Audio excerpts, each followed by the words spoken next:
Okay, before I get into the phosphorus and potassium from this section, I want to correct a little misstatement that cost us in the Turf Bowl in 2008. In the previous slide, I had said the PAT was Purdue Athletic Field. That, in effect, is not true. It was made at Purdue, but it is called the Prescription Athletic Turf.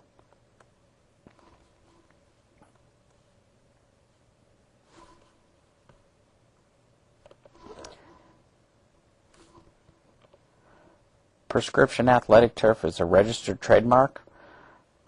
It's been used at some pretty high-profile places, Soldier Field, Mile High Stadium, and even the Orange Bowl. You've got your sublayer, whatever that would be, doesn't matter, and then we've got a barrier permeable to water, and then drainage lines, and then covered with what's in effect a USGA putting green. This is going to be predominantly sand, and it's going to have a low cation exchange capacity. So this is one of the places where we can get some micronutrient deficiencies because nutrients are going to move quickly through the soil profile and out this drain.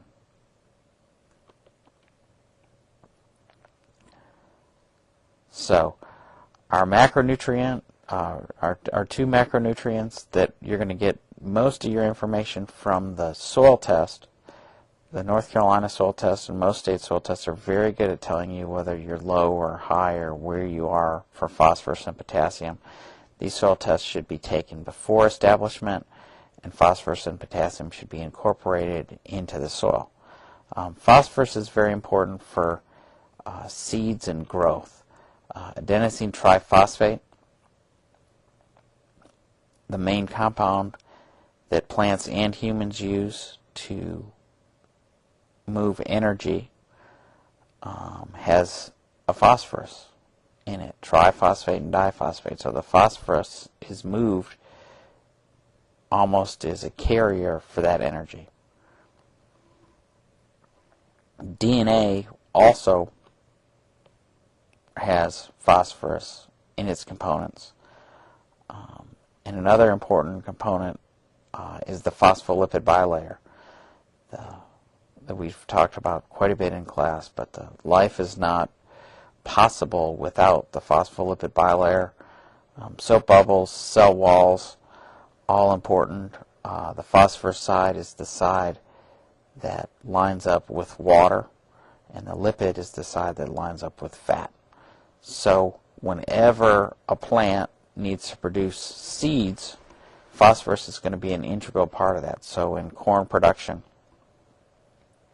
phosphorus is a very important fertilizer. When grass plants do not have adequate phosphorus, they're going to turn purple, kind of a sickly color, and it takes a while for phosphorus deficiency to show up. The leaf will be a little bit thinner, and in some ways, this element can be used to kind of trick poa annua into not producing seeds. So if we can manage the system with low phosphorus, you notice that quite a few fertilizers are 10 to 10, or even fertilizers with no phosphorus. There is some argument, particularly when you're trying to manage poa annua, that you want to be a little bit lean on the phosphorus side. It is rare for phosphorus to be low in the turfgrass system, and that's because the fibrous root system is so effective at getting phosphorus out of the soil. Phosphorus is immobile in the soil, or effectively immobile. It's not going to move down very much, so fertilizer is going to take a while to get through the system. We talked about the turfgrass fibrous root system. It's helped by mycorrhizal fungi. This is an important term, and we'll look at this when we do our microscope lab. Mycorrhizal fungi form a symbiotic relationship with most plants. You're going to see soybeans, but the hyphae from the mycorrhizal fungi go out into the soil and help the plant bring phosphorus to the root. This is important because phosphorus being somewhat immobile, right next to the root, it's going to be, well, that phosphorus will be quickly taken up by the plant.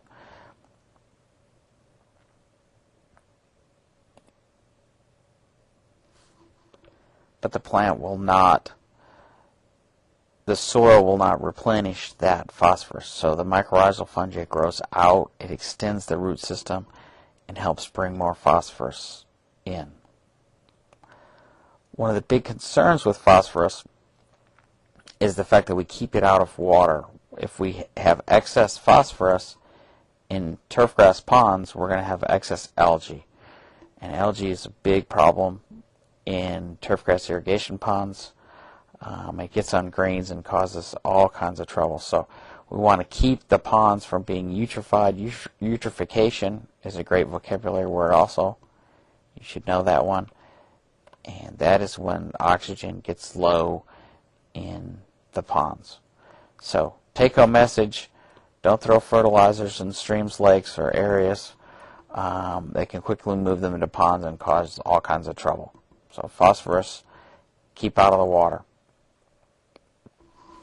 And this is an example where you need to be extra careful.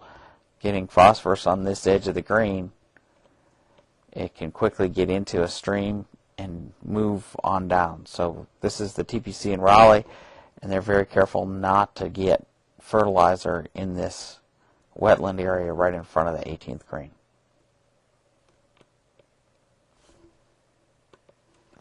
Potassium is a nutrient that's very important to the turfgrass system.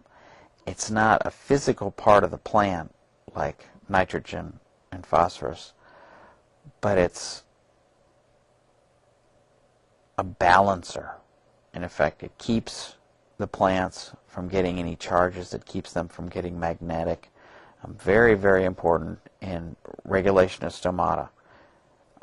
By putting potassium into the guard cells, you can cause them water to follow, opening the guard cells. You move potassium out to close the guard cells, or the plant does.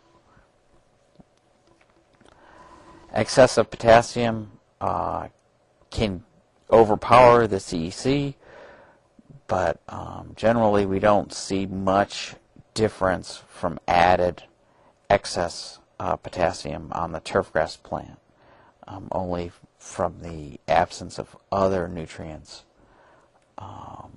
like calcium or magnesium that are necessary for other processes we're going to talk about in the next section. So those two macronutrients, phosphorus and potassium, are the main reason we do soil tests, and you can get very good results from the soil test recommendations. And also, if you want to manage POA annua, your P index and your K index are going to be the places you're going to check to maybe tweak those recommendations that come from the soil lab. So next time we'll finish up and talk about the micronutrients.